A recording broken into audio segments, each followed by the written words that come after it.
अस्सलाम वालेकुम स्टूडेंट्स, कैसे हैं आप सब लोग। उम्मीद है खैरियत से होंगे। मैं हूं आपका टीचर मोहम्मद यामीन और आप देख रहे हैं YH लर्निंग। स्टूडेंट्स, आज के टॉपिक में हम डिस्कस करने वाले हैं रेडियो एक्टिविटी। बड़ा इंपॉर्टेंट टॉपिक है और क्लास 12 का ये टॉपिक है और तकरीबन हर बोर्ड में डिफरेंट चैप्टर में आया हुआ है। तो स्टूडेंट्स, रेडियो एक्टिविटी को डिस्कस करने से पहले हम थोड़ा सा ये डिस्कस करेंगे कि ये रेडियो एक्टिविटी की डेफिनेशन क्या है, ये आई कहाँ से, किसने ढूंढी, कैसे पता चला। तो सबसे पहले तो हम इसकी डिस्कशन करेंगे, उसके बाद फिर देखते हैं कि ये रेडियो एक्टिविटी क्या होती है, कैसे होती है। बहुत लेंथी टॉपिक होने वाला है, तो इसलिए तसल्ली से सुनना, सुकून से सुनना, सारी चीज़ें एक एक करके क्लियर करेंगे। भाई, अब सबसे पहले जो रेडियो एक्टिविटी को डिस्कस करने वाला या बताने वाला बंदा था वो था हेनरी बैक्यूरेल। हेनरी बैक्यूरेल ये एक साइंटिस्ट था जिसने सबसे पहले रेडियो एक्टिविटी को डिस्कस किया और यूरेनियम एटम के बारे में, एलिमेंट के बारे में बताया कि ये हमारा एक रेडियो एक्टिव एलिमेंट है। फिर उसके बाद एक और जोड़ी आई, एक बड़ा खूबसूरत सा कपल आया। उस कपल का नाम था प्रोफेसर पैरी क्यूरी। भाई, स्पेलिंग गलत हो तो देख लीजिएगा, पैरी क्यूरी। और इसके साथ साथ दूसरा नाम था जी मैडम साहिबा का। वो मैडम साहिबा थी मैडम मैरी क्यूरी, और इन्हें मैडम क्यूरी के नाम से भी जाना जाता है। तो भाई, ये दो साइंटिस्ट थे जिन्होंने तकरीबन 2 या 3 साल के वक्फे के अंदर रेडियो एक्टिविटी का थोड़ा बहुत हमें एक इंट्रोडक्शन दे दिया कि हाँ जी, रेडियो एक्टिविटी भी कोई चीज़ होती है। और स्टार्टिंग मैं इनकी डिटेल में नहीं जाऊंगा क्योंकि हमारा टॉपिक फिर दूसरी डिटेल में चला जाएगा, टॉपिक समझ में नहीं आएगा। तो हम इतना सिंपल कर डिस्कस कर लेते हैं कि किसने दिया, कौन कौन मेजर इसका पार्ट थे।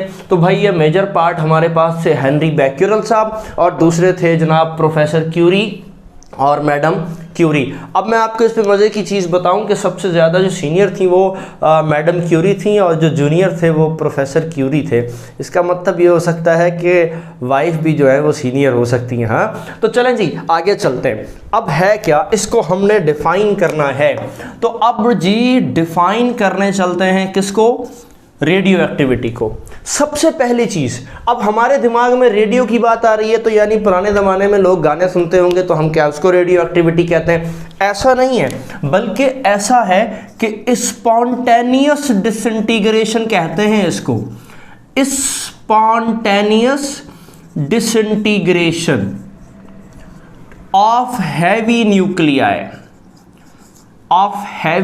Nuclei to lighter nuclei.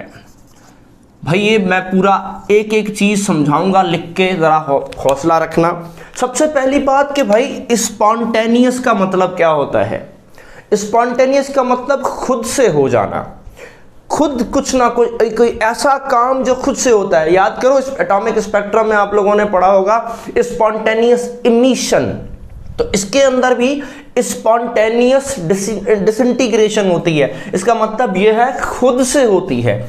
Disintegration का मतलब टूट जाना, यानी एक न्यूक्लियस टूट जाता है। कहां से, हैवियर न्यूक्लियाई से एक लाइटर न्यूक्लियाई में।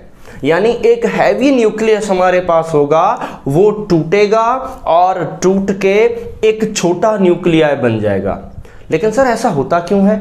ठीक है, वो इसलिए होता है क्योंकि अनस्टेबल न्यूक्लियाई ट्रांसफर होते हैं या कन्वर्ट होते हैं, किसमें, कन्वर्ट टू स्टेबल न्यूक्लियाई। तो आज यहां से एक चीज और भी पता चलती है कि क्या अनस्टेबल न्यूक्लियाई भी मौजूद होते हैं या सिर्फ स्टेबल ही होते हैं। अनस्टेबल का मतलब ये मजबूत नहीं है, स्टेबल नहीं है, कमज़ोर हैं, और ये स्टेबल न्यूक्लियाई हैं। तो क्या ऐसा भी होता है, अनस्टेबल न्यूक्लियाई भी होते हैं? तो हाँ जी, अनस्टेबल न्यूक्लियाई भी हमारे पास होते हैं। लेकिन सर वो कौन से होते हैं? तो ये भी याद रखना है कि atomic number elements having atomic number more than 82 are unstable nuclei. ठीक है, ऐसे एलिमेंट जिनका एटॉमिक नंबर 82 से ज्यादा होता है वो अनस्टेबल न्यूक्लियाई होते हैं।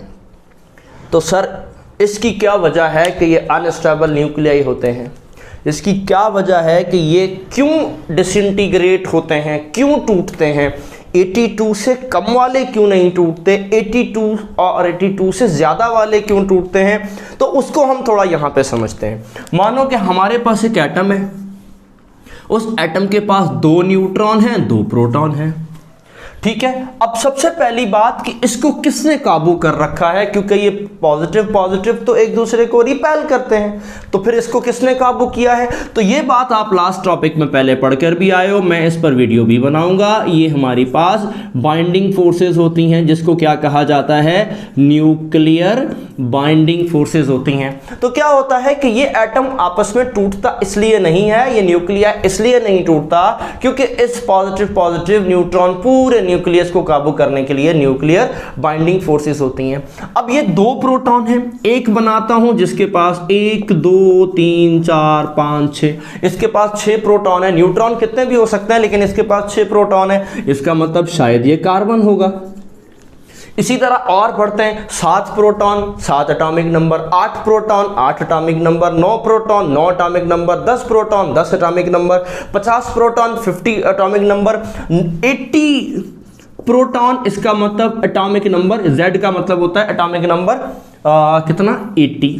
ठीक है, इसी तरह 82 प्रोटॉन तो एटॉमिक नंबर कितना हो जाएगा, 82। तो बात हो रही है 82 की, कि सर ये वाले तो नहीं टूटे, ये वाला भी नहीं टूटा, 82 वाला क्यों टूटा?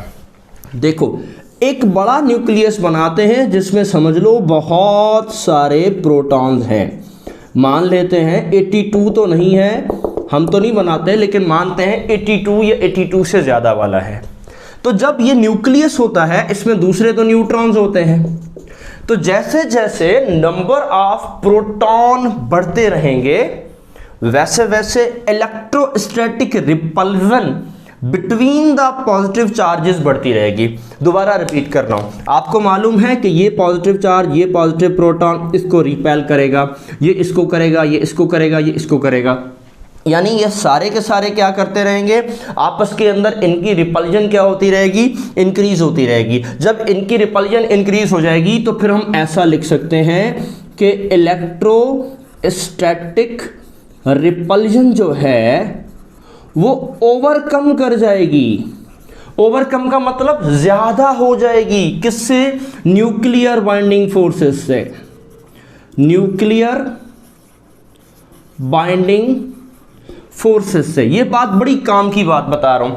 ऐसा समझते हैं हम पानी की टंकी भरते हैं, पानी की टंकी में मोटर चलाते हैं, उसमें पानी डालते रहते हैं, stable stable stable stable stable, लेकिन एक वक्त ऐसा आता है पानी टंकी में से गिरना शुरू करता है और हमारा दिमाग काम करता है, पानी टंकी फुल हो गई। ऐसा क्यों गिरता है, पानी क्यों गिरता है?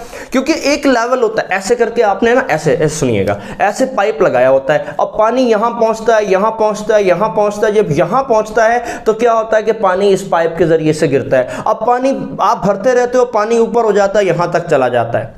अब आप तो मोटर को बंद कर देते हो, लेकिन क्या होता है, पानी यहाँ से गिरता रहता है, आहिस्ता आहिस्ता नीचे आता है, और जब यहाँ पहुँचता है तो पानी आना बंद हो जाता है। इसका मतलब क्या हुआ? इसका मतलब ये हुआ कि पानी की क्वांटिटी को आपने इतना बढ़ा दिया कि वो इस लेवल को ओवरकम कर गया। जब वो इस लेवल को ओवरकम करेगा तो पानी नीचे गिरना शुरू हो जाएगा। जब वो पानी नीचे गिरना शुरू हो जाएगा तो हम ये कहेंगे कि अब जब तक ये पानी गिरता रहेगा, जब तक इस लेवल से नीचे नहीं आ जाता, तो इसका मतलब यहाँ पे वो अनस्टेबल कंडीशन में था, अब यहाँ पे क्या आ गया, स्टेबल कंडीशन में आ गया, लेकिन ऐसा पानी की कंडीशन में नहीं होता, ऐसा न्यूक्लियस में होता है कि जब पॉजिटिव चार्जेस बढ़ते रहेंगे, रिपल्सिव फोर्स बढ़ेगी, 2 आएंगे और बढ़ेगी, 3 आएंगे, 4 आएंगे, 5 आएंगे, 10 आएंगे, 50, 60, 70, 80, तो रिपल्सिव फोर्स बढ़ती जा रही है और एक वक्त ऐसा आएगा कि न्यूक्लियर बाइंडिंग फोर्सेस को क्या करेगी, वो ओवरकम करेगी। तो अब क्या होगा, अब ये होगा कि इसके अंदर से डिसइंटीग्रेशन शुरू हो जाएगी, मतलब इसके अंदर से कुछ निकलना शुरू हो जाएगा। जैसे टैंकी में से पानी निकल रहा था, इधर से भी कुछ निकलेगा, क्या निकलेगा वो हम डिस्कस करते हैं, लेकिन इधर से भी कुछ निकलेगा, 1 2 3 ऐसे कुछ करके कुछ रेडिएशंस, कुछ शुआएं, कोई पार्टिकल्स बाहर निकलना शुरू हो जाएंगे। कब तक निकलते रहेंगे, मैंने आपको क्या बताया था कि जब तक पानी अपनी स्टेबल कंडीशन पे नहीं आ जाता तब तक निकलते रहेंगे। इधर भी ऐसा ही होता है कि जब तक न्यूक्लियस स्टेबल न्यूक्लियस में कन्वर्ट नहीं हो जाता तब तक इसके अंदर से क्या होता रहेगा, शुआएं निकलती रहेंगी और फिर एक वक्त ऐसा आएगा कि ये स्टेबल हो जाएगा। तो भाई ये प्रोसेस कहलाता है रेडियो एक्टिविटी का प्रोसेस। बात क्लियर हो गई? दोबारा से जल्दी से रिपीट करूं, एटॉमिक रेडियो एक्टिविटी क्या है? खुद से टूटना। किसका टूटना? न्यूक्लियस का टूटना। क्यों टूटना? क्योंकि वो अनस्टेबल था। अब वो टूटकर क्या करेगा, कुछ चीज़ें उसमें से निकलेंगी। वो चीज़ें क्या हैं? कोई टॉफ़ी शॉफ़ी नहीं है, खाने पीने की चीज़ें नहीं है, रेडिएशंस हैं। कुछ रेडिएशंस उसमें से निकलेंगी और निकलकर वो न्यूक्लियस किस में कन्वर्ट हो जाएगा, बाद में स्टेबल न्यूक्लियाई में कन्वर्ट हो जाएगा और वहां पर आकर रेडियो एक्टिविटी स्टॉप हो जाएगी। तो इसका मतलब ये वाली बात अब मुझे लग रहा है समझ में आई कि स्पॉन्टेनियस डिसइंटीग्रेशन होने के बाद एक अनस्टेबल न्यूक्लियाई जो है वो कन्वर्ट होता है, ट्रांसफर होता है, बन जाता है कौन सा न्यूक्लियस? Stable nucleus. और उसके बाद रेडियो एक्टिविटी स्टॉप हो जाती है। तो ये बात रेडियो एक्टिविटी का कॉज बनती है। भाई अब इसमें से कुछ लिखना है तो जल्दी से लिख लें, तो फिर अभी तो लंबी कहानी है, जल्दी करें भाई। ओके, अब ये वाला हिस्सा तो मैं मिटा रहा हूं, आपको लिखना हो तो पीछे करके देख लेना, वीडियो है भाई, ये तो रिकॉर्डेड लेक्चर है, इसमें तो कोई टेंशन ही नहीं है।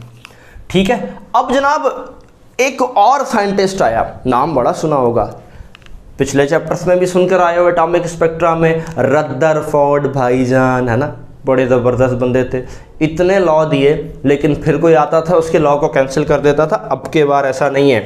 अब क्या हुआ कि Rutherford and coworkers work experimentally on radioactivity। Rutherford और उसके कोवर्कर्स ने भाईजान काम शुरू किया एक्सपेरिमेंटली, किसके ऊपर? रेडियो एक्टिविटी के ऊपर। वो कौन सा काम था, कौन सा एक्सपेरिमेंट था? उन्होंने ऐसा किया कि यहां पर एक लीड का डब्बा लिया जिसको ब्लॉक कहा जाता है, तो हम भी ऐसा ही कुछ लीड का ब्लॉक ले लेते हैं, आप इंग्लिश में बोल लो ब्लॉक, ये लो। लेकिन सवाल ये, पहले रुक जाओ, लीड क्यों भाई? क्यों लीड, क्यों ऐसा, क्यों कि लीड क्यों? लीड इसलिए, अब मैं इसका जवाब बताता हूं।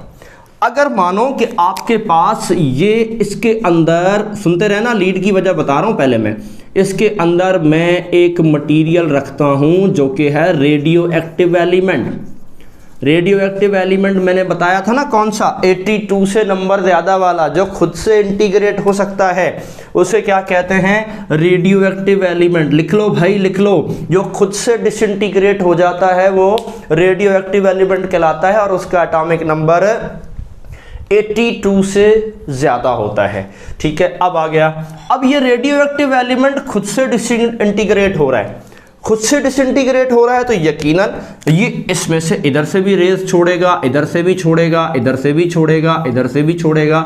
लेकिन ये लीड एक ऐसा खतरनाक डब्बा है कि इसके अंदर से रेडिएशंस पास नहीं होती। ठीक है, इसका मतलब यहाँ लिख लेते हैं कि radiations do not pass through lead. इसका मतलब ये हुआ कि इसी वजह से इसको यूज़ करते हैं, वरना इसको रखते तो इधर भी फैल जाती, इधर भी फैल जाती, इधर भी फैल जाती और हमारा एक्सपेरिमेंट फेल। और दूसरी बात है भाई ये बहुत ख़तरनाक है, ऐसा तो है नहीं। ठीक है, इसलिए इसको हमने लीड के डब्बे में रखा, एक छोटा सा होल दिया, इतना बड़ा होल नहीं था। अब भाई ये ख़तरनाक एलिमेंट है, आसान वाला तो है नहीं कि मतलब हम कह लें कि जनाब ऐसे ही उठा के रख दिया तो ख़तरनाक है। तो ऊपर यहाँ पे छोटा सा एक टिनी होल दे देंगे।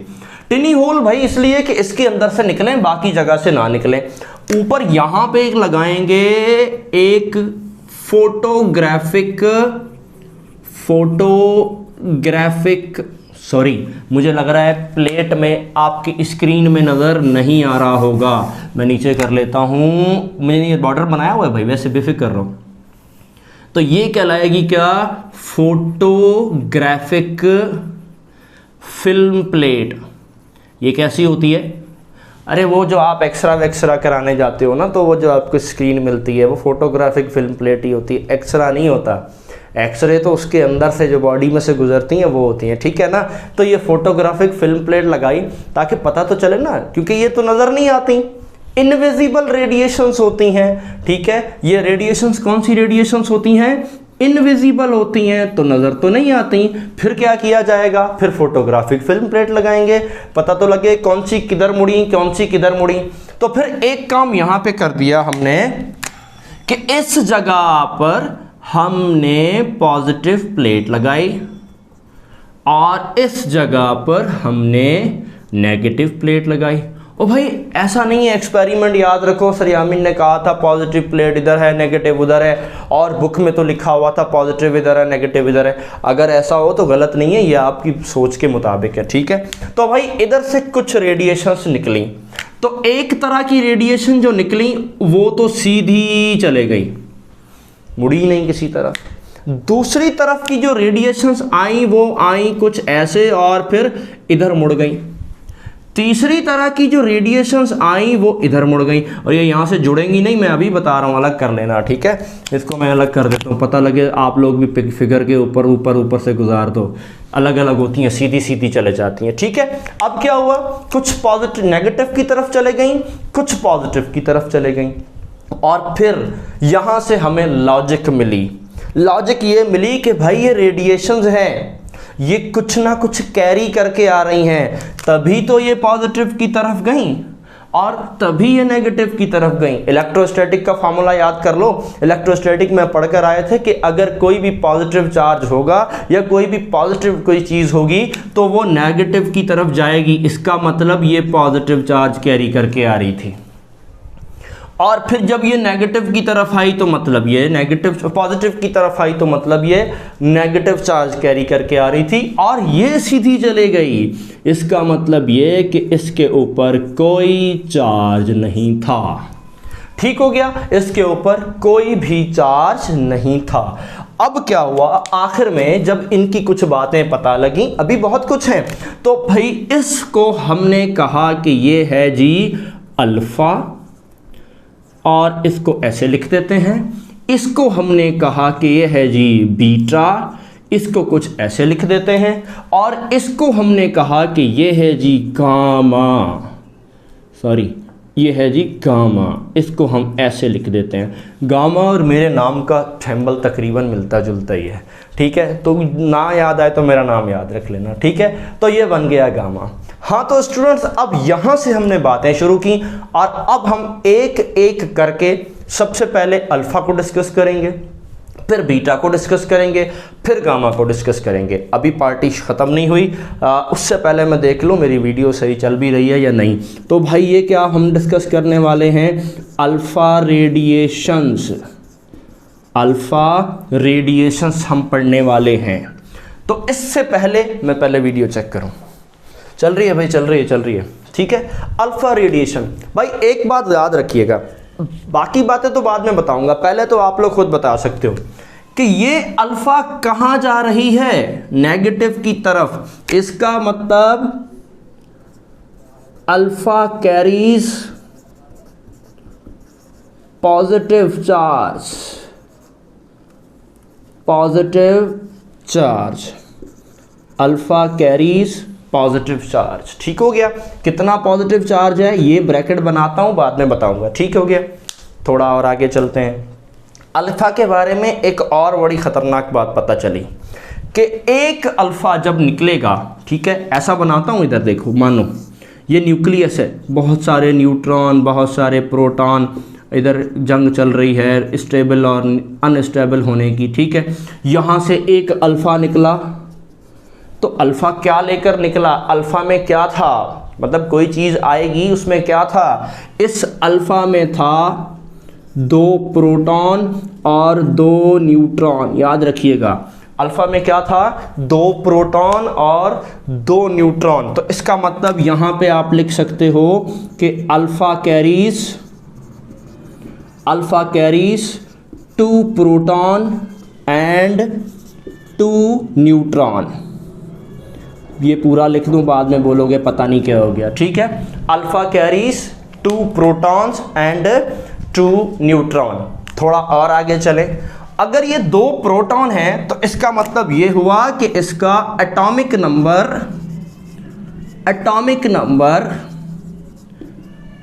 2 होगा। ठीक है, इसका एटॉमिक नंबर 2 होगा एंड 2 प्रोटॉन 2 न्यूट्रॉन, तो इसका मास नंबर 4 हो जाएगा। एटॉमिक नंबर 2 होगा और मास नंबर 4 हो जाएगा। तो स्टूडेंट्स ये बात यहां तक क्लियर कि अल्फा पार्टिकल क्या कैरी करता है, पॉजिटिव चार्ज। कितना, 2 प्रोटॉन है ना, तो अब लिख सकते हैं यहां पर कितना चार्ज कैरी करता है, +2 पॉजिटिव चार्ज कैरी करता है, क्योंकि इसके पास 2 प्रोटॉन है, इलेक्ट्रॉन कोई नहीं होगा। दूसरी बात, एटॉमिक नंबर इसका 2, क्योंकि इसके पास 2 प्रोटॉन है। मास नंबर एडिशन होती है प्रोटॉन और न्यूट्रॉन की, तो प्रोटॉन और न्यूट्रॉन को ऐड कर देंगे तो इसका मास नंबर क्या हो गया, 4 हो गया। इसका मतलब ये कि भाई ये तो ठीक ठाक हैवी पार्टिकल है, यानी alpha is heavier radiation. Alpha क्या है जी, ठीक ठाक हैवियर रेडिएशन है, जिसका मास नंबर 4 है भाई। बाकियों का 0.1 में होता है। इलेक्ट्रॉन का मास 9.1 एक्सपोनेंट -34, इसका मास नंबर 4 है, तो मतलब बहुत हैवी है। अच्छा, अगर ये हैवी है तो इसका मतलब इसके ऊपर पॉजिटिव चार्ज है। एटॉमिक नंबर इसका 2 है। यहां सोचो, जल्दी सोचो, 2 एटॉमिक नंबर कहां है, किसका होता है। पीरियोडिक टेबल उठाओ, दिमाग में लेकर आओ, ऐसे करके स्क्रीन खोलो डिजिटल वाली। हीलियम का एटॉमिक नंबर, हाइड्रोजन का एटॉमिक नंबर 1, यानी उसके पास प्रोटॉन 1। हीलियम का एटॉमिक नंबर 2, यानी उसके पास प्रोटॉन 2। इसका मतलब ये हुआ कि अल्फा जो है, alpha is equal to helium positive. इसका मतलब अल्फा के पास हीलियम पॉजिटिव न्यूक्लियाई होता है। पॉजिटिव क्योंकि इसके पास इक्वल न्यूट्रॉन नहीं है ना, इसलिए तो अल्फा के पास हीलियम पॉजिटिव न्यूक्लियाई होता है। अभी अल्फा खत्म नहीं हुआ, लेकिन फिर रिपीट कर रहा हूं कि अल्फा के पास पॉजिटिव चार्ज 2, अल्फा के पास 2 प्रोटॉन 2 न्यूट्रॉन, अल्फा का atomic number 2, mass number 4, alpha heavier है और अल्फा अब हीलियम पॉजिटिव बनता है। ठीक है, थोड़ा सा और आगे चलते हैं। अल्फा का पेनिट्रेटिंग पावर क्या है, उससे पहले आयोनाइजेशन पावर लिख लेते हैं। अल्फा का आयोनाइजेशन पावर कितना है, अल्फा का आयोनाइजेशन पावर वेरी हाई होता है या हाई होता है। आयोनाइजेशन पावर का मतलब क्या है, मतलब ये कि अगर आप यहाँ पे एक गैस का सिलेंडर ले लेते हो,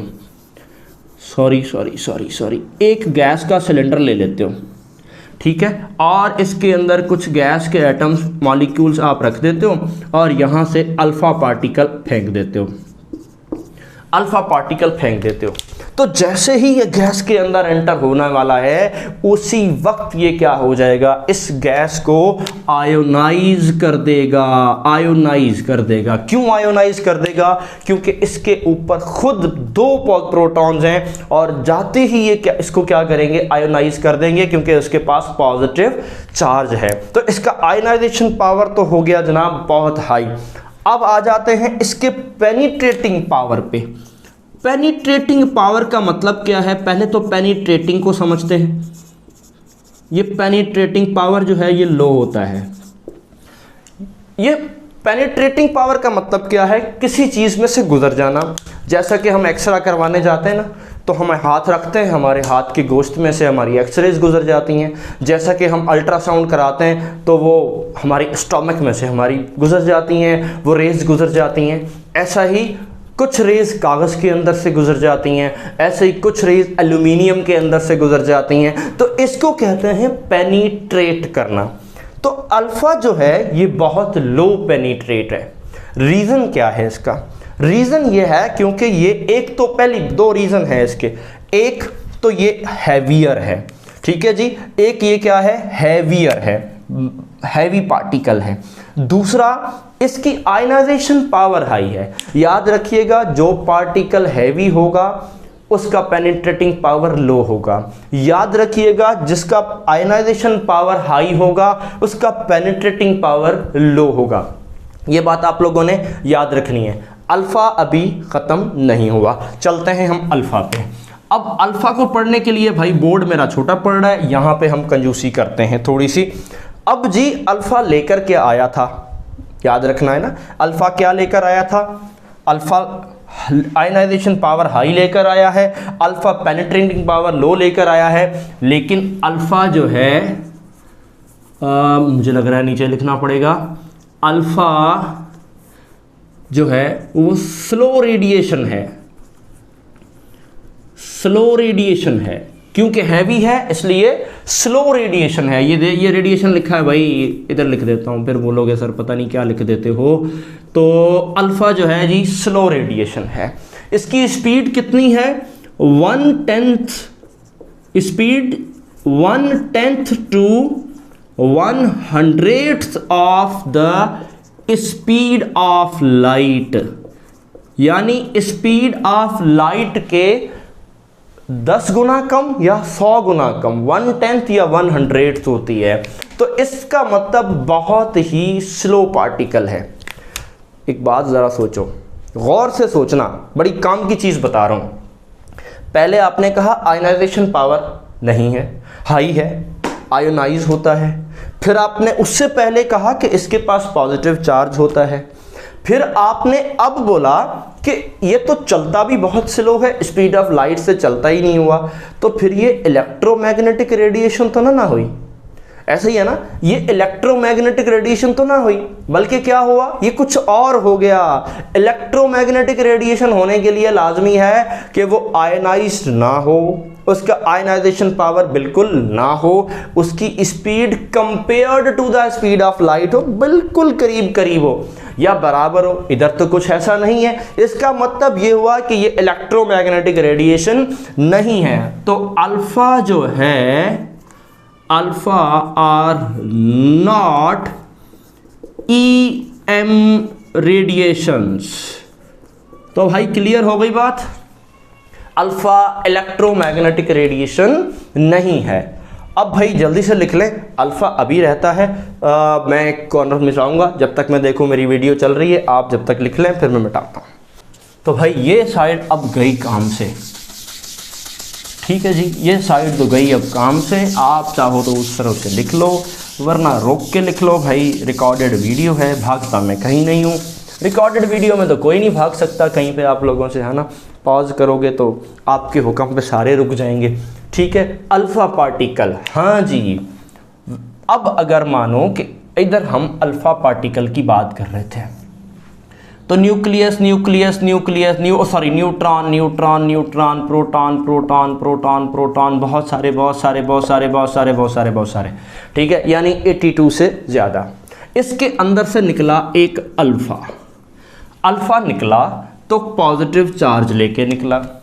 अल्फा निकला तो 2 प्रोटॉन लेके निकला, अल्फा निकला तो 2 न्यूट्रॉन लेके निकला, अल्फा निकला तो हाई पेनिट्रेटिंग पावर लेके निकला और बन गया ये हीलियम। ये बातें पढ़ ली ना हमने।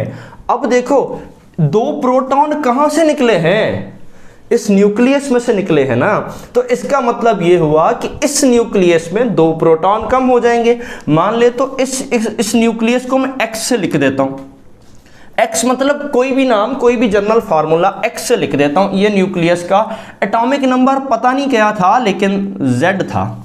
ठीक है, इस न्यूक्लियस का एटॉमिक नंबर नहीं जानते क्या था, लेकिन Z था। और इस न्यूक्लियस का मास नंबर पता नहीं क्या था, लेकिन A था। अब ये न्यूक्लियस ब्रेक होता है, टूटता है। जब टूटता है तो इसके अंदर से क्या निकलने वाला है, जरा गौर से देखो। सबसे पहले निकला अल्फा पार्टिकल। अल्फा पार्टिकल का एटॉमिक नंबर 2 था और मास नंबर 4 था। नीचे पढ़कर आए हैं, 2 प्रोटॉन 2 न्यूट्रॉन। ठीक है, तो भाई अब जो ये बाकी न्यूक्लियस बचा, इसको कैसे लिखेंगे? इसमें से कम हो गए, क्या कम हुआ सोचो, इसका क्या कम हुआ? अब x था ना, ये y बन गया क्योंकि रिजल्टेंट आया ना, रिजल्ट आया। इसको क्या कहते हैं ये मैं बताता हूं। तो इसके अंदर से 2 एटॉमिक नंबर गए तो -2 हो गया। z था ना, तो 2 इधर चले गए, -2 हो गया। और इसमें से 4 मास नंबर कम हुआ तो -4 हो गया। साथ में लिख देते हैं प्लस। तो ये बन गया हमारे पास इसका अल्फा की जर्नल इक्वेशन। अब अल्फा की जर्नल इक्वेशन बन गई। इसको कहते हैं हम डॉटर न्यूक्लियाई, और इसको कहते हैं हम पेरेंट न्यूक्लियाई। तो भाई बाप बेटी का बहुत ही प्यारा सा रिश्ता है इधर। फादर न्यूक्लियाई भी कह सकते हैं, हालांकि कहना नहीं, लेकिन पेरेंट न्यूक्लियाई और डॉटर न्यूक्लियाई, तो बाप बेटी का बड़ा ज़बरदस्त रिश्ता है। अब इसमें एक बात और कि single alpha decrease atomic number by 2 कम करेगा, and mass number by 4। Alpha particle क्या करेगा? एटॉमिक नंबर 2 कम करेगा और मास नंबर कितना कम करेगा भाई? 4 कम करेगा। एक किस्म से पेरेंट न्यूक्लियाई में से। तो इसका मतलब फ्रॉम पेरेंट न्यूक्लियाई। भाई बाहर रक्षों की आवाज़ें बड़ी आ रही हैं, अब मैं कुछ कर नहीं सकता, तो मैनेज कर लेना। ठीक है, तो क्या बनेगा? From the parent nuclei. अब ये बात तो हो गई। अब मैं आपके लिए कुछ एग्जांपल्स देने वाला हूं। पहले शायद ये आप लोगों ने लिख लिया हो, तो अब वहां पे हम करते हैं एग्जांपल। पहले मैं इसको रेज कर लूं, फिर इसके एग्जांपल्स करते हैं, और फिर हम डिस्कस करेंगे कि अल्फा पार्टिकल अब क्या होता है, अब क्या होता है, अब क्या होता है। ठीक है, तो अब इस इक्वेशन को लेकर हमने करना है कुछ एग्जांपल्स। तो एग्जांपल्स का इंतजार करें जब तक मैं इसको रेज कर लूं। हाँ जी, अब आ गए। मैंने इस पर कुछ एग्जांपल्स आपके लिए लिख लिए ताकि आपका कुछ टाइम बच जाए। उसके बाद फिर ये 2 से 3 एग्जांपल मैंने उठाए। उसके बाद हम फिर अल्फा को करेंगे क्लोज, फिर आ जाएंगे बीटा अंकल पे। ठीक है भाई, अब सॉरी बीटा पार्टिकल पे। अब भाई सबसे पहले तो देख लेते हैं यूरेनियम। 92 है एटॉमिक नंबर, इसका मतलब ये रेडियो एक्टिव है। ठीक है, इसका एटॉमिक मास जो है यानी मास नंबर है 238, 236 भी हो सकता है, 234 भी हो सकता है, चेंज होता रहता है क्योंकि इसी आइसोटोप्स हैं। अब जब ये टूटता है तो इसमें हमें अल्फा पार्टिकल यानी कि हीलियम मिलता है।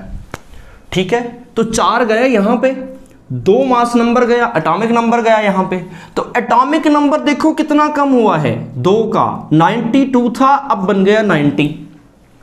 मास नंबर देखो कितना कम हुआ है, 234 था और 38 था, अब बन गया 234। तो मैंने क्या कहा था यहाँ पर, ये पहले लिखा हुआ है ना कि कितना कम होगा 2, और ये कितना कम होगा 4। एटॉमिक नंबर कितना कम होगा 2, मास नंबर कितना कम होगा 4, ये कम हो गया 2 और ये कम हो गया 4, और अब ये नया पार्टिकल बन गया, हमारे एलिमेंट बन गया। वो कौन सा बना? थोरियम 234 और थोरियम 90। अभी भी ये रेडिएट होगा, लेकिन वो आगे होता रहेगा, लेकिन ये एग्जाम्पल था, ठीक है। फिर उसके बाद आ जाए रेडियम पर। ये हमारे पास है जी रेडियम। रेडियम का एटॉमिक नंबर 88 और मास नंबर 226। समझ आ गया, रेडियो एक्टिव एलिमेंट है। इसमें से भी अल्फा निकला तो हीलियम बन गया। जब हीलियम बन गया तो यहां देखो 88 थे, 2 कम हो गए 86, और यहां देखो 226 से तो यहां कम हो गया 222 बन गए, 4 कम हो गए। इसी तरह आगे चलते हैं पोलोनियम पे। पोलोनियम पे चलते हैं तो ये थे 210, ये हैं 84।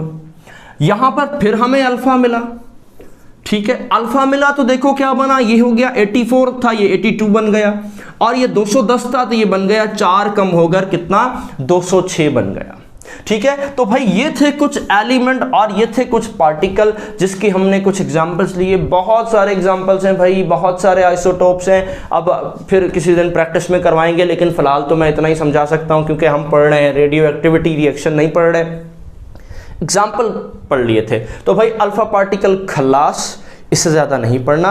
हाँ, और भी बहुत सारी चीज़ें हैं, तो अब जी कितनी पढ़ा सकता हूँ, वीडियो तो बहुत लंबी हो जाएगी हमारे पास। तो जितनी हमारी बुक में है उतनी हमने पढ़ ली है। अब चलते हैं आगे चलते हैं तो हमारे पास आएगा अब दूसरा टॉपिक जिसको कहते हैं बीटा रेडिएशन।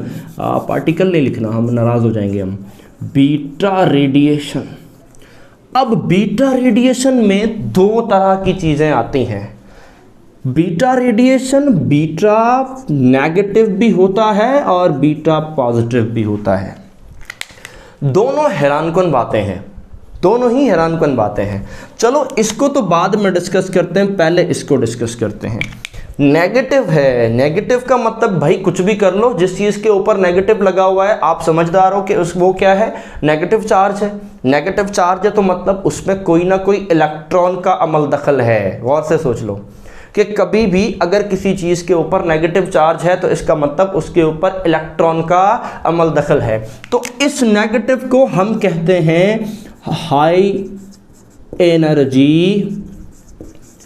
इलेक्ट्रॉन कहते हैं।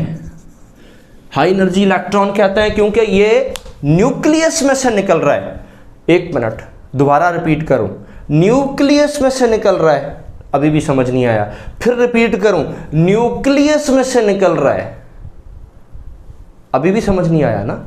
1 मिनट, ये बनाओ nucleus. Neutron neutron neutron neutron neutron neutron proton proton proton proton proton proton. कोई छोटा मोटा बना लेते हैं ये 3-3 4-4 का, है ना? तो ऐसा कुछ मैंने बना लिया। क्या कह रहा हूं? न्यूक्लियस में से निकल रहा है। कहाँ है? मुझे तो नजर नहीं आ रहा। इलेक्ट्रॉन कहाँ से निकल रहा है? आपको नजर आ रहा है? नहीं, आपको भी नजर नहीं आ रहा। तो ये तो बात गलत हो गई ना, गलत हो गई कि भाई ये इलेक्ट्रॉन न्यूक्लियस में करने क्या आया था। अब कोई सोचता है इलेक्ट्रॉन थक गया होगा ना तो न्यूक्लियस में से सांस लेने आ गया होगा, तो ऊपर से किसी सेल में से, किसी एनर्जी सेल में से गिरा होगा। नहीं, न्यूक्लियस में से निकलता है। तो सर ये कैसे निकलता है? अब बताते हैं कैसे निकलता है, जरा इधर से सोचना। अब ये पार्टिकल फिजिक्स है भाई, इसमें कुछ भी मुमकिन है, कुछ भी मुमकिन है। तो क्या मुमकिन है, देखते हैं क्या होता है। ये न्यूट्रॉन, ये कितने न्यूट्रॉन है पहले देख लेते हैं ना। इधर लिखते हैं बिफोर, मेकअप से पहले वाला, और मेकअप के बाद सॉरी रिएक्शन से पहले वाला। हाँ, अब वो मेकअप याद आ गया होगा ना आपको। आफ्टर, मेकअप के बाद वाला। अब देखो यहाँ से ये जो न्यूट्रॉन है ना, ये टूटेगा, टूटेगा। न्यूक्लियस ब्रेक, न्यूट्रॉन, न्यूक्लियस नहीं, न्यूट्रॉन न्यूट्रॉन न्यूट्रॉन न्यूट्रॉन खुल जाएगा, कन्वर्ट हो जाएगा। और न्यूट्रॉन कहाँ कन्वर्ट हो जाएगा? यहाँ पे बनाते हैं इसकी रेस। कहाँ कन्वर्ट हो जाएगा? 2 हिस्सों में। एक प्रोटॉन बन जाएगा और इसके साथ, बाज नहीं आएगा ये,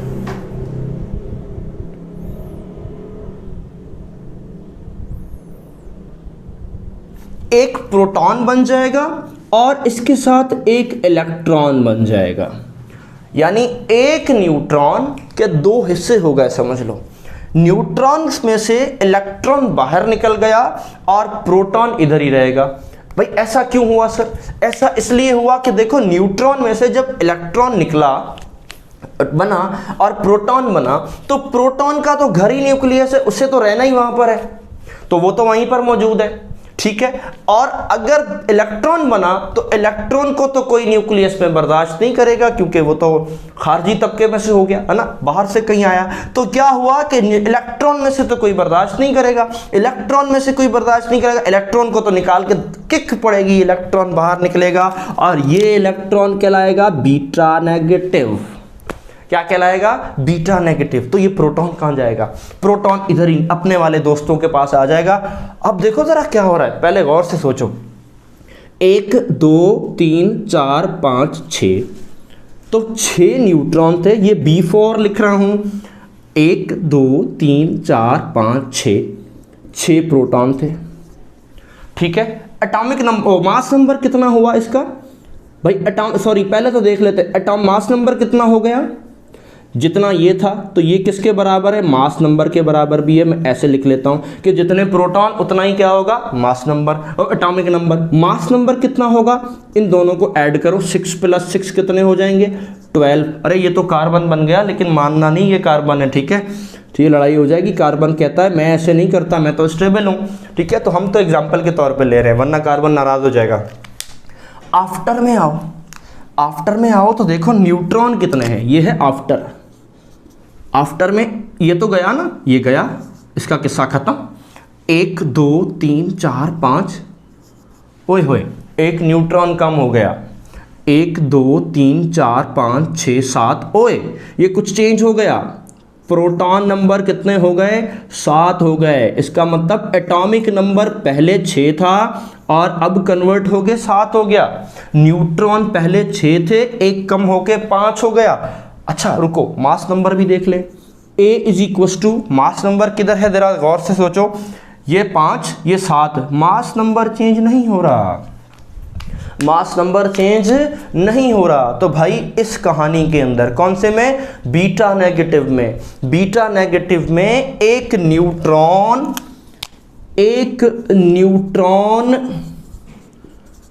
converted to proton. Beta negative यानी इलेक्ट्रॉन इमिट फ्रॉम न्यूक्लियस। ऐसा आया समझ में बात? लेकिन एक बात ये तो लिखे हम कि भाई जब एक नेगेटिव निकलता है तो क्या होता है? क्या होता है? कुछ ऐसा होता है कि एटॉमिक नंबर इंक्रीज बाय 1, ठीक है, increase by 1 and mass number remain same. ऐसा ही तो हुआ है। एटॉमिक नंबर पहले 6 था, 7 हो गया। न्यूट्रॉन में फर्क आया, हाँ, लेकिन मास नंबर चेंज नहीं होगा, मास नंबर सेम रहेगा। तो भाई बात ये आ गई कि जब बीटा न्यूट्रॉन निकलेगा, एक न्यूट्रॉन कन्वर्ट होगा प्रोटॉन में, तो बीटा नेगेटिव इमिट होगा और फिर क्या निकलेगा हमारे पास? इसके अंदर से एक और पार्टिकल निकलेगा, उस पार्टिकल का नाम है इलेक्ट्रॉन, बीटा पार्टिकल। साथ में एटॉमिक नंबर 1 इंक्रीज हो जाएगा और मास नंबर आपका सेम रहेगा। सर रुक जाओ, सर रुक जाओ। क्यों रुक जाओ भाई? सर बीटा पॉजिटिव कब आएगा? बीटा पॉजिटिव कब आएगा? कब आएगा? कब आएगा? कब आएगा? कब आएगा? ठीक है भाई, कब आएगा? इसका रिवर्स प्रोसेस, ओए होए, इसका रिवर्स प्रोसेस भी होता है। हाँ होता है, देखो कैसे होता है। मानो कि आपके पास न्यूक्लियस है, 1 2 3 1 2 3 1 2 3 1 2 3, पहले भी ऐसे ही बनाए थे ना 12। तो अब भी कहते हैं भाई मेकअप से पहले 12। तो मेकअप से पहले न्यूट्रॉन नंबर है 6, प्रोटॉन नंबर है 6 और मास नंबर है 12, और यही है हमारा एटॉमिक नंबर। इसको Z लिख दो, बोर्ड के कोने में घुसा दिया, नज़र आ रहा होगा मुझे, इतना तो याद है। ठीक है, अब चलते हैं। ये रहा प्रोटॉन। अब के बार उल्टा होना है कुछ, अब के बार ये रिवर्स प्रोसेस होगा। रिवर्स प्रोसेस होगा इसका। रिवर्स कैसे होगा कि ये प्रोटॉन भाई साहब टूट जाएंगे और 2 हिस्सों में। एक बनेगा दोबारा से न्यूट्रॉन, यानी प्रोटॉन दोबारा कन्वर्ट होगा न्यूट्रॉन में और साथ में पॉजिट्रॉन निकालेगा। पॉजिट्रॉन साथ में क्या निकालेगा? पॉजिट्रॉन निकालेगा। तो भाई अब देख लेते हैं ये क्या हो रहा है। अब ऊपर बिफोर तो हो गया, अब पहले क्या था मैं दोबारा रिपीट करूं, इस पॉजिट्रॉन को क्या कहते हैं? Beta positive. तो भाई इधर देखो, अगर न्यूट्रॉन कन्वर्ट हो रहा है प्रोटॉन में तो इलेक्ट्रॉन निकल रहा है, और अगर प्रोटॉन कन्वर्ट हो रहा है न्यूट्रॉन में तो पॉजिट्रॉन आ रहा है। और ये आपको पता है ये है आंटी है किसकी? Aunty of electron. आंटी ओ भाई तुम सीरियस में आंटी नहीं समझ लेना, एंटी पार्टिकल ऑफ इलेक्ट्रॉन है, एंटी पार्टिकल। हाँ एंटी पार्टिकल, ये पता नहीं नजर आया नहीं आया, अगर नहीं आया तो भाई लिख लेना, एंटी पार्टिकल ऑफ इलेक्ट्रॉन है क्या? पॉजिट्रॉन। ठीक है, अब भाई बात यहां पे, अब मैं आफ्टर वाले लिखूं, जरा आफ्टर वाले लिखूं। आफ्टर वाले में देखो क्या बना, आफ्टर वाले में 1 2 3 4 5 6 7, पहले कितने थे? 6, अब कितने हो गए? 7। अच्छा बिफोर वाले फिर प्रोटॉन लिखूं, 1 2 3 4 5, ये नहीं गिनेंगे, अब 5 हो गए तो प्रोटॉन 5 मतलब एटॉमिक नंबर 5 हो गया। तो अब क्या हुआ? एटॉमिक मास नंबर कितना हो गया मेरे पास? 7 और 5 फिर से 12।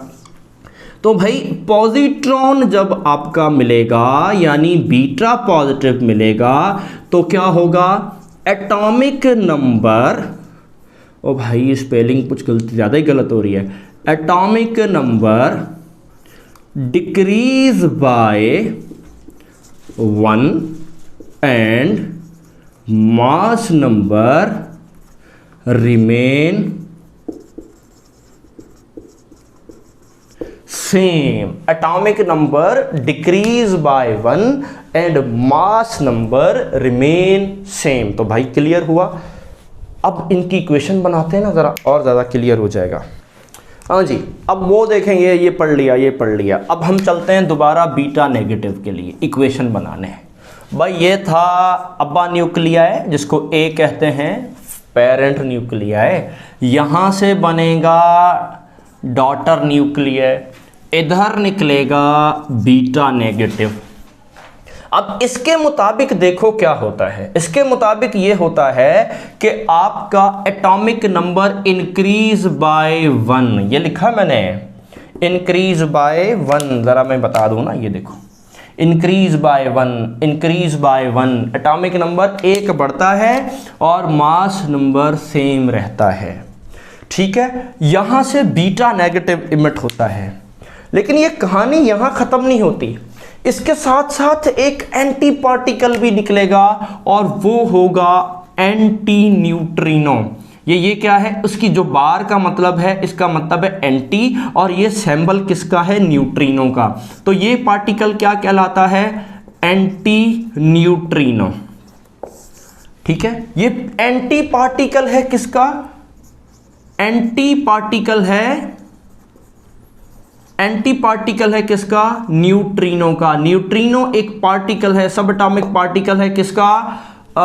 न्यूक्लियस का। उसके अंदर उसका एंटी पार्टिकल है एंटी न्यूट्रिनो। लेकिन तो एंटी इसमें निकलता है, अगर पॉजिट्रॉन आया यानी बीटा नेगेटिव होगा तो क्या बनेगा? बीटा नेगेटिव होगा तो ये रहा पेरेंट न्यूक्लियाई, ये एटॉमिक नंबर। हाँ जी, अब क्या हो रहा है? डिक्रीज बाय 1, यानी अब जो हमारे पास बेटी न्यूक्लियाई मिलेगा उसका एटॉमिक नंबर 1 कम हो जाएगा और मास नंबर सेम रहेगा, साथ में पॉजिट्रॉन निकलेगा। ठीक है, अब जो मिलेगा वो क्या मिलेगा? न्यूट्रिनो मिलेगा। क्या मिलेगा भाई? हमारे पास न्यूट्रिनो मिलेगा। इस न्यूट्रिनो का रेस्ट मास नहीं है तो एंटी न्यूट्रिनो का रेस्ट मास भी नहीं होगा, चार्ज भी नहीं है तो इसका चार्ज भी नहीं होगा। ये इधर इसके लिए भी है, ये भी इसके लिए है। इसका मतलब ये रेडिएशन इलेक्ट्रोमैग्नेटिक रेडिएशन कहलाएंगी, न्यूट्रिनो और एंटी न्यूट्रिनो। याद रखना, अगर पार्टिकल मिलता है तो दूसरा एंटी मिलेगा, अगर एंटी मिलता है तो ये पार्टिकल मिलेगा। सोचो, इलेक्ट्रॉन पार्टिकल है ना, तो एंटी न्यूट्रिनो एंटी पार्टिकल है, प्रोटॉन यानी पॉजिट्रॉन एंटी पार्टिकल है ना, तो न्यूट्रिनो पार्टिकल है। तो ये आपके पास क्या है, पॉजिट्रॉन। तो अगर एंटी मिलता है तो आगे पार्टिकल मिलता है, और अगर पार्टिकल मिलता है तो आगे एंटी मिलता है। हाँ जी, इसके बारे में कुछ और बातें, वो बातें कौन सी हैं कि neutron converted to the proton, ठीक है, ये समझ में आ गया। अब एक और बात, इसका पेनिट्रेटिंग पावर, इधर लिख दूं मैं, अभी आपके पास चल रहा है पेनिट्रेटिंग पावर हाई होता है। क्यों होता है अभी बताता हूं, क्योंकि आयनाइजेशन पावर ये हाई होता है और ये लो होता है।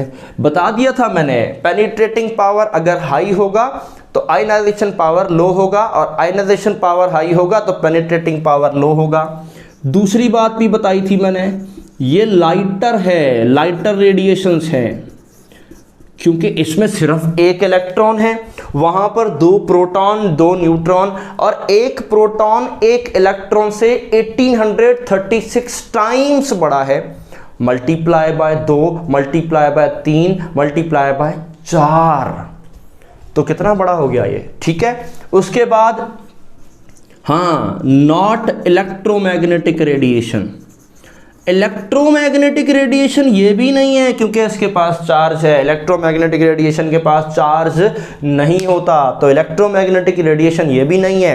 पेनिट्रेटिंग पावर है, आयनाइजेशन पावर है, थोड़ा है लेकिन इलेक्ट्रोमैग्नेटिक रेडिएशन यह भी नहीं है। तो बच्चा, अब तक की कहानी में 2 चीज़ें तो हमने कर ली फाइन, अल्फ़ा हो गया, बीटा हो गया, इससे ज़्यादा नहीं मैं पढ़ाऊँगा। हाँ, अगर और बोलोगे ना तो फिर किसी दिन 2-3 घंटे का लेक्चर बना के पूरी बता दूंगा, फिर एमएससी बीएससी। अभी फ़िलहाल इतना काफ़ी है। हाँ, एक चीज़ रह गया, अंकल गामा, उसको भी तो देखे ना वो क्या कहता है। ओके जी, गामा एमिशन, ये मुश्किल नहीं है, ये आसान है। अब देखो होता क्या है, मैं आपको एक बात बताऊँ। होता यह है कि अगर एक पैरेंट न्यूक्लियाई है, ठीक है, अब अगर वो पैरेंट न्यूक्लियाई उसके अंदर से अल्फा पार्टिकल निकलता है या बीटा पार्टिकल निकलता है, मान लेते हैं कुछ भी है, लेकिन कुछ भी अल्फा पार्टिकल है या फिर बीटा पार्टिकल है, लेते हैं ये अल्फा एमिट हुआ, मास नंबर ए था, एटॉमिक नंबर Z था, यहाँ से आपको पता है, ये अभी भी बता चुका हूँ, हीलियम यानी अल्फ़ा, चाहो तो हीलियम लिख लो, चाहो अल्फ़ा लिख लो। अभी थोड़ी देर के लिए हम अल्फ़ा लिख लेते हैं जाके याद रहे। हीलियम का मास नंबर, एटॉमिक नंबर 2 गया, मास नंबर 4 गया, ठीक। तो अभी जो पैरेंट न्यूक्लिया मिलेगा वो -4 मिलेगा और डॉटर में मिलेगा -2, ये तो पढ़ लिया ना। साथ में एक चीज़ और मिलेगी, इतना सब कुछ होने के बाद भी कुछ एनर्जी न्यूक्लियस में रह जाएगी, तो फिर न्यूक्लियस उस एनर्जी को Q की फॉर्म में यानी गामा की फॉर्म में निकालेगा।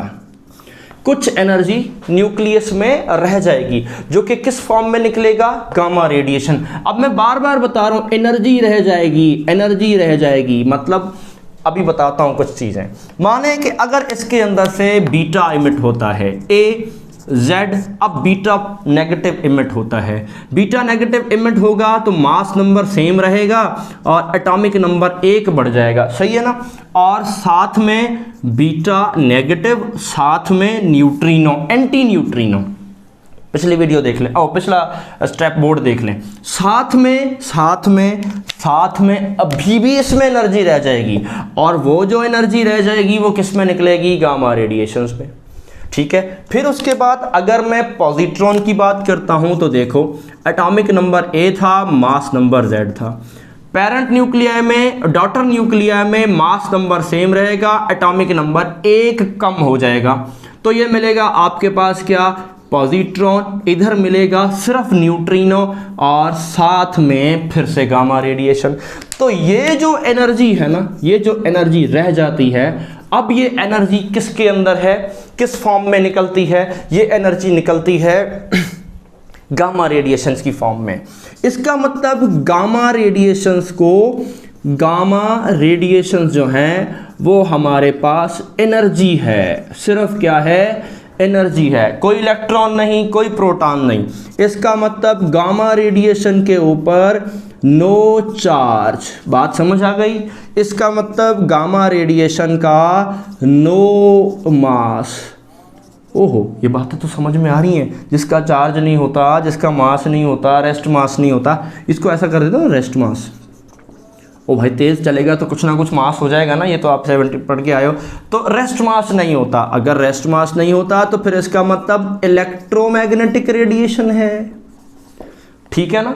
अगर ये इलेक्ट्रोमैग्नेटिक रेडिएशन है तो इसकी स्पीड जो है वो स्पीड ऑफ लाइट यानी c हो जाएगी, ऐसा ही है। और अगर ये इतना तेज है, अगर इसका मास नहीं है तो इस सब में लाइटर है, ये lighter than alpha and beta है ये, है ना। और अगर ये सबसे लाइटर है तो सबसे एनर्जेटिक होगा, एनर्जेटिक होगा। इसका मतलब इसका आयोनाइजेशन पावर तो फिर जीरो ही होगा, क्योंकि चार्ज नहीं है तो आयोनाइजेशन पावर का क्या लेना देना, सही है। अगर आयोनाइजेशन पावर जीरो होगा तो फिर पेनिट्रेटिंग पावर तो इसका वेरी हाई होगा, है ना भाई। पेनिट्रेटिंग पावर तो फिर बहुत ज़्यादा हो जाएगा। जब पेनिट्रेटिंग पावर हाई है, गामा रेडिएशन की आयनाइजेशन पावर ज़ीरो है, गामा रेडिएशन लाइटर देन है, गामा रेडिएशन इलेक्ट्रोमैग्नेटिक रेडिएशन है, तो भाई ये था गामा रेडिएशन। इससे ज़्यादा बुक में पढ़ लेना, जितनी इंपॉर्टेंट है सारी चीज़ें मैंने बता दी। हाँ जी, तो उम्मीद करता हूँ आपको समझ आया होगा। यार बहुत लंबी वीडियो बनाई है, अभी भी समझ नहीं आया तो फिर अब मैं क्या कर सकता हूँ। ठीक है, खैर दैट वाज अ जोक। अगर आपको नहीं समझ आया, कोई चीज़ है, कोई क्वेश्चन है, तो आप कमेंट सेक्शन में लिख सकते हैं। वीडियो पर व्हाट्सअप मैसेज नंबर टकाटक घूम रहा है, तो आप उसके ऊपर कमेंट भी कर सकते हैं। और फेसबुक पे जाके वायस लर्निंग के पेज पे भी आप मैसेंजर में कमेंट दे सकते हैं। तो इंशाल्लाह पॉसिबल हुआ, इंशाल्लाह पॉसिबल हो जाएगा। तो पॉसिबल हुआ तो आपकी इस कमेंट पर हम ज़रूर शॉर्ट वीडियो बना देंगे, लेकिन वीडियो ज़रूर बना देंगे और आपके कमेंट्स का जवाब आपको ज़रूर मिलेगा। दुआओं में याद रखिएगा। चैप्टर बहुत अच्छा है, बड़ा मज़ेदार है। कोशिश करूँगा कि इस पूरे चैप्टर की सारे टॉपिक्स पे वीडियोस बना दूँ, और बस आपकी दुआएं चाहिए, आपका सपोर्ट चाहिए। चैनल समझ तो गए होंगे, सब्सक्राइब कर दीजिएगा। और अगर आप अभी तक बेल आइकन नहीं प्रेस किया तो वो भी कर दें भाई। कभी कभार हम वीडियो बना लेते हैं तो आप तक पहुंच जाएगी। थोड़ा स्लो हूँ, लेकिन यह है कि कोशिश करते हैं कि आप तक वीडियोस पहुंच जाए और अच्छा लेक्चर पहुंच जाए, डिटेल लेक्चर पहुंच जाए। दुआ में याद रखिएगा। तब तक के लिए अल्लाह हाफ़िज़।